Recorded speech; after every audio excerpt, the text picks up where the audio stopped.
Hi, in this video I'm going to give a bit of a reflection, a bit of a critical thought really around a book that was recommended to me through a colleague of mine when I was having a debate around gender and thinking about things from both male and female perspectives in terms of experience. And this is written by a chap called Robert Webb, and it's called How Not to Be a Boy.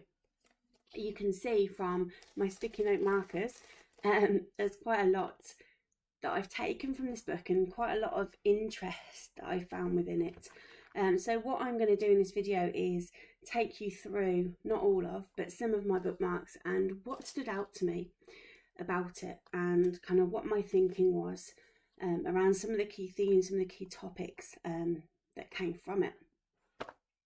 So just as a little bit of background, it was written in 2017, and for those of you who don't know, Robert Webb is quite a famous actor, and there's a lot of things. Peep Show is probably one of the main things that he's known for. That's what I recognised him off. And it's a book that is very much written from his perspective. It's written about his journey, about his experiences growing up as a boy, and how he tackled the world, what kind of things were thrown at him as a child, as a young man, as a student, and how gender really had a massive influence on his life. It says at the end of the book, which we're going to talk about in a minute, that he hadn't realised how much gender influenced him in terms of the experiences, the opportunities, the language, and the lifestyle that he led across his childhood and adolescence. And one of the first things I really kind of jumped out on me about this book is, although it's a personal perspective, Robert Webb is very much talking about his own ideas, his own experience, and somewhere in the book here, I think about halfway through, he recognises to the reader that actually not everybody's experiences are like this, that actually our story is our own. But we're all living in a society where those stories constantly bump into each other, and they constantly have an impact on other people's stories. Everything you do in a day influences the stories, the lives, the experiences of the people around you. And that's one of the things that really stood out to me about it to start off. But the first half of this book then is filled out with his life experience from a child, different memories that he categorises into different chapters, and it's very much drawing upon, and you can see the pink sticky notes at the start. For me, it draws on a lot of the stereotypes around gender that he experienced as a boy, and he reflects this in the chapter names. So one of the chapters is called Boys Should Not Cry, Boys Aren't Shy, and parts of his journey that connect to those titles. There's a lot of gender stereotypes, as I'm sure I'm not preaching to the converted here. Well, I am preaching to converted, sorry, in terms of an awareness of stereotypes. And the research that I'm doing for my doctorate studies is thinking beyond those stereotypes. It's great that we can recognise them, but what do we do with them? And how do we use them to change, to challenge some of the thinking that's causing problems in society today? There's a lady called Sandra Bem who died now. She died in, I think, 2014, and she proactively set up a theory around gender schema. And the purpose I'm connecting to Bem here is because Bem was very well known for creating lists of stereotypes that occur in society, that children experience, that we all experience, possibly without even knowing it. So if that is something you're interested in, Sandra Bem from 1980s is well worth a little look into.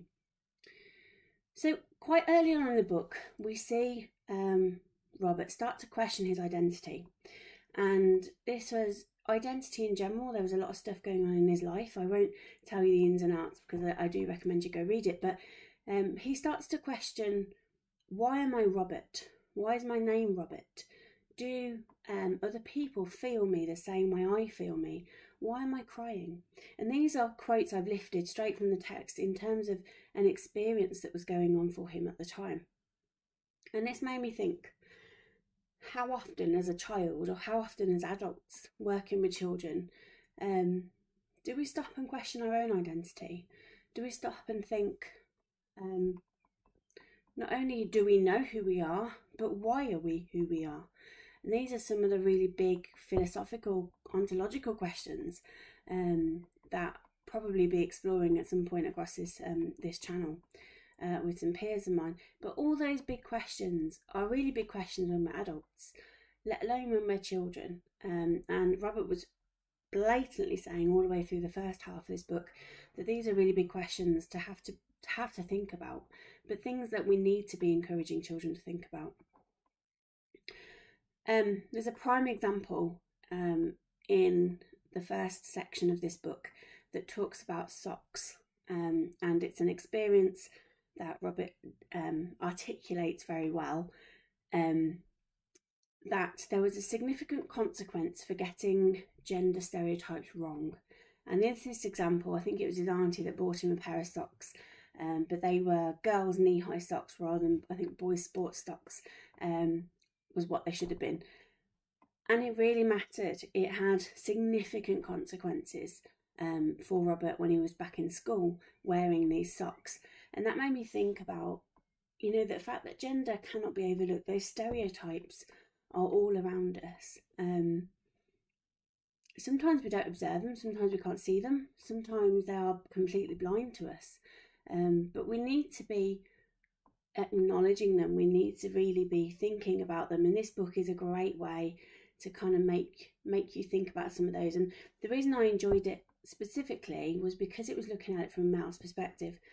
A lot of the research I read at the moment for my studies is very feminist approaches or along those lines. So it was nice to hear a personal account, autobiography if you will, from a male's perspective around gender as a female writer. That was really powerful for me. On that note, I think page 66 I've got written down here. Robert starts to talk about something that we in research we call epistemic privilege. He talks about the fact that he's aware that he has privileges in society, that he's an able-bodied white man. He's had no serious brush with physical or mental illnesses, although he does experience some quite challenging times in the book. He states that he's educated, he's middle class, and he's paid to do a job he really likes. When we're thinking about what we call epistemic privilege, I'd ask you to think about what yours are. What are the privileges you have in the world that you're not aware of? They connect to all sorts of stereotypes, not just gender. But when we're thinking about the privileges we have, it's important to not only recognise the influence they have on our own lives, but on the lives of the people around us. When we take things for granted because we have a privilege, what do we then do to other people? What do we put on to other people because of our own privileges? And is that fair? Is that right?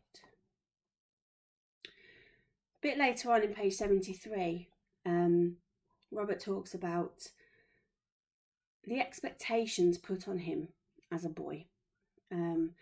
Talks about the low expectations put on children. There was a study I was reading not long ago, and I can't think who it's by now, who talked about practitioners, teachers in schools, having lower expectations on girls than boys for some areas of learning and vice versa for others.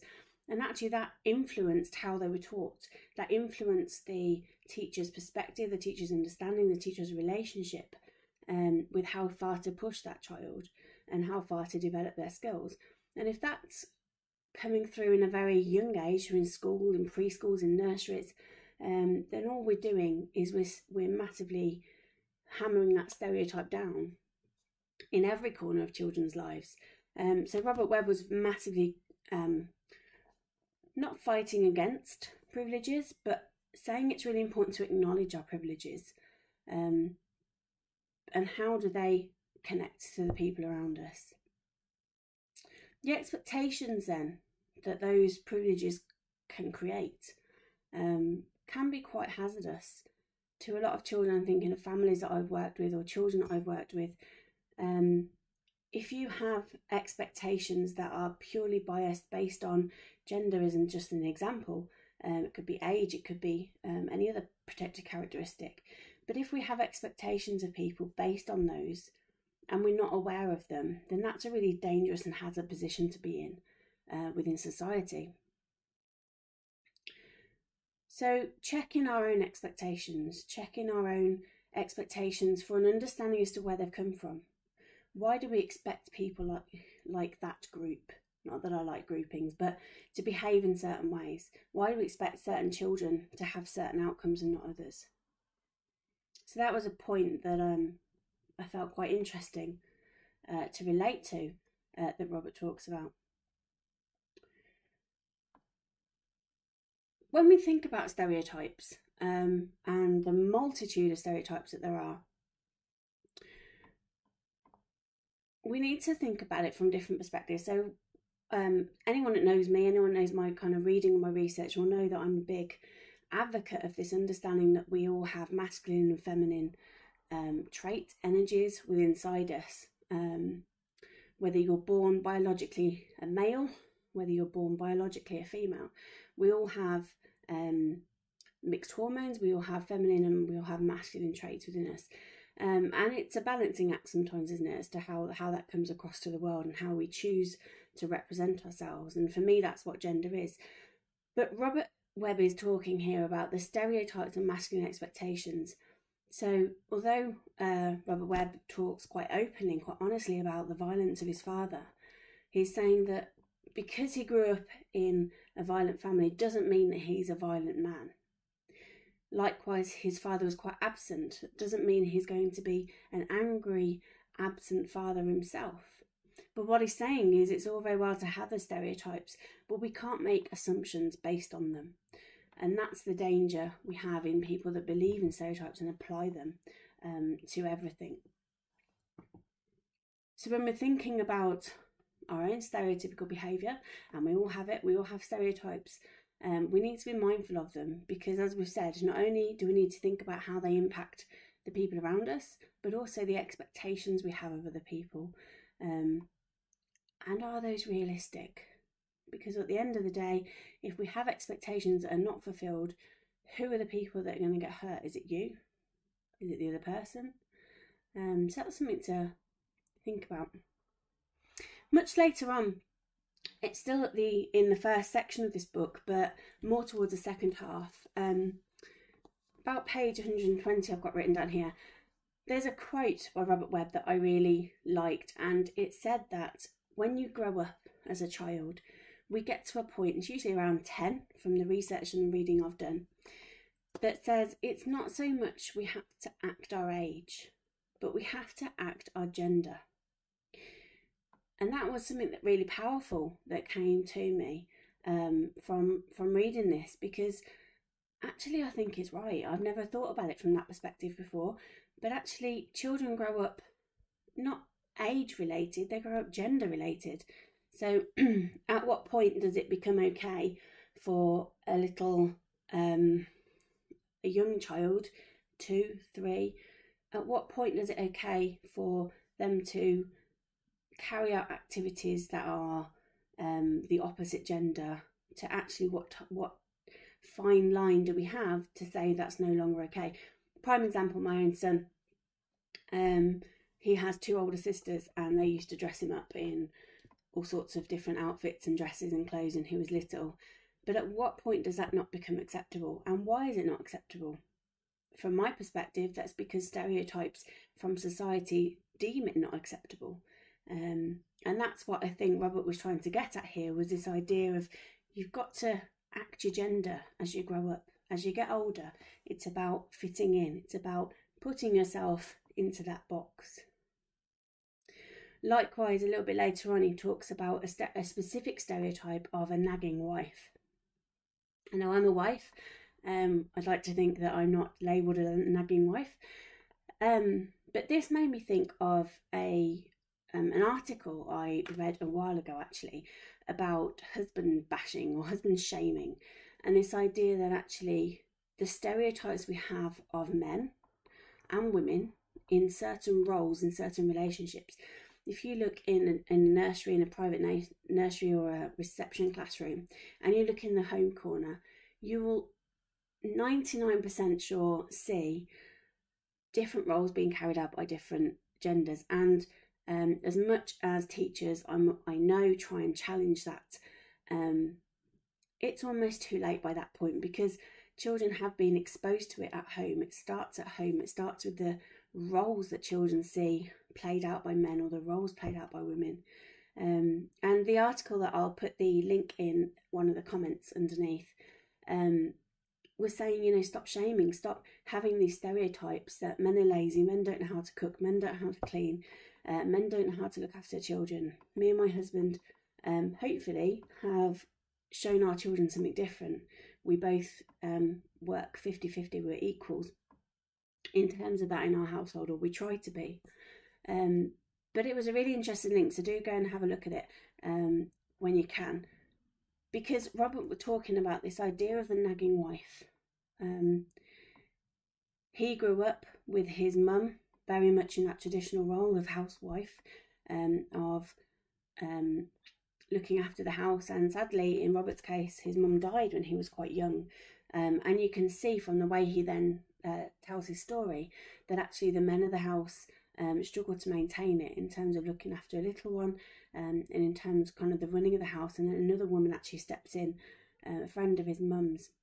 So those stereotypes are really evident, really prominent all the way through, but they start in early years, and this is where my passion for my research comes, because if we can influence them early enough, then we can change the difficulties, the life circumstances of some people, Robert being a perfect example of that.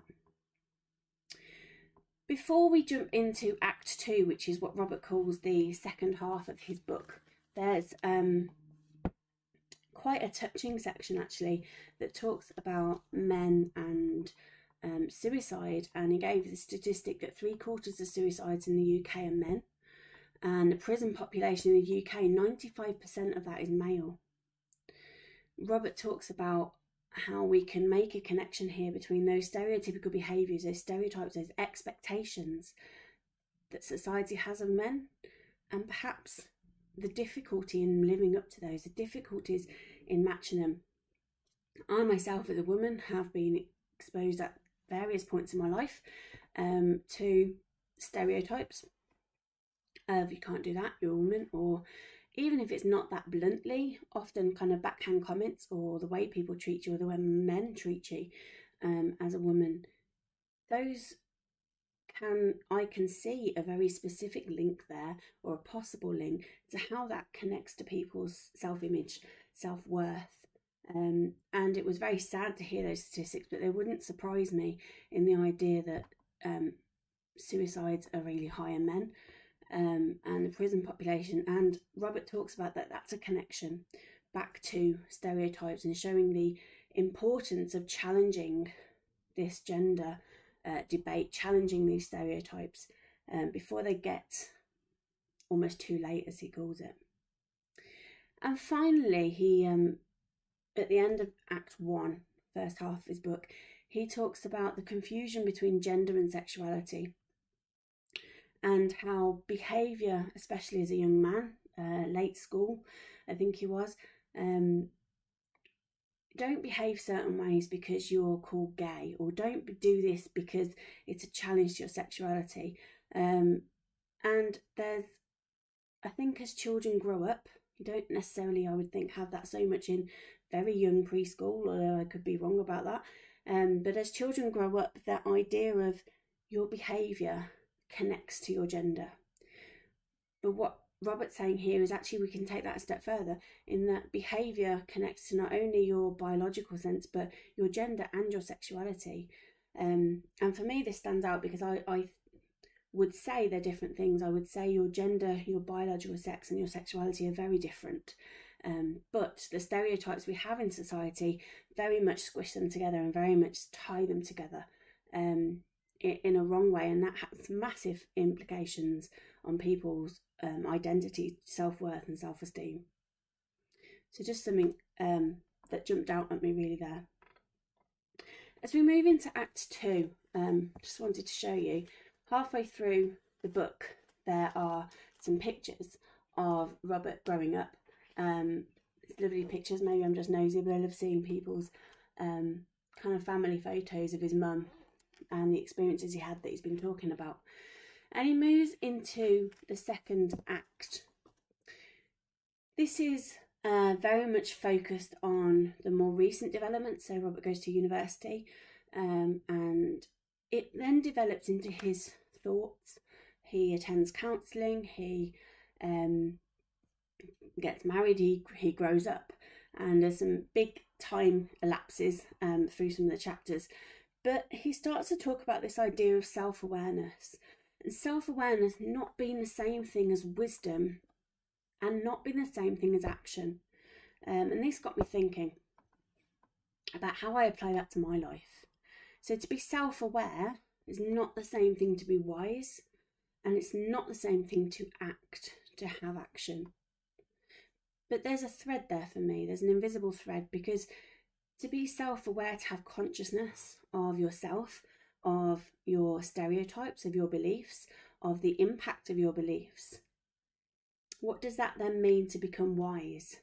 What does wisdom? I think wisdom is one of those things that often is not talked about. I think it's a word that is thrown around and not really understood. But self-awareness needs to take a step further to reach wisdom. And if we're wise, we have wisdom, it should lead to action. There's nobody I could say is wise who doesn't react or doesn't proactively engage in change.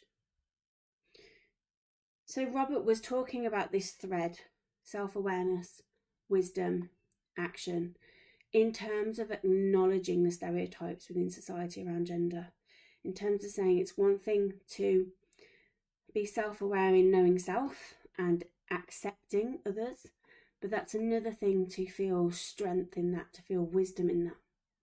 And that's a whole other thing than acting and challenging stereotypes. But that thread needs to be done. It needs to be moved forward, is what he's saying. Page 234 has a quote that talks about responsibility of this. We're not responsible for our thoughts, only words and actions. Feelings, however, no choice. So what Robert is trying to say is we're not responsible for our thoughts. Thoughts come and go in our minds. We can sometimes conjure thoughts, but actually we're not necessarily responsible for the ones that come without us being there. What we are responsible for are the words we speak and the actions we take.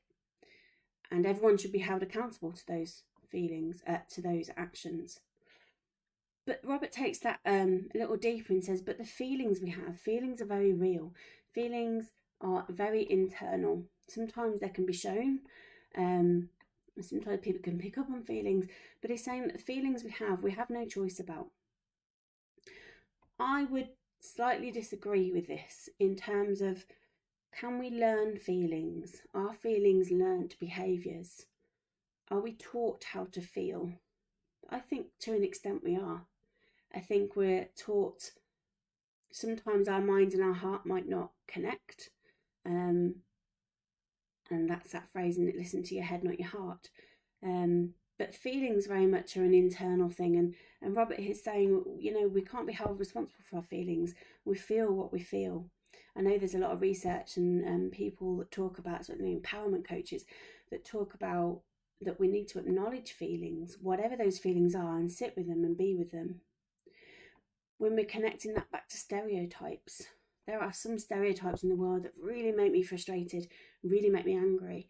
But actually those feelings have come from somewhere.